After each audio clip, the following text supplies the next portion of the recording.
செடி கொடியன் பொருள் என்று நினைத்திருந்த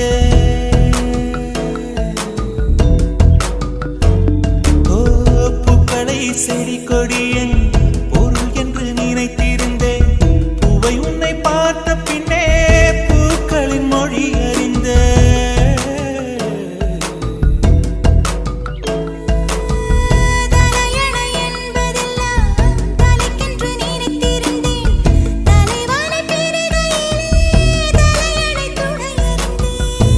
பந்தம் போன்றவன் நான் தீபம் என்று ஆகிவிட்டேன்.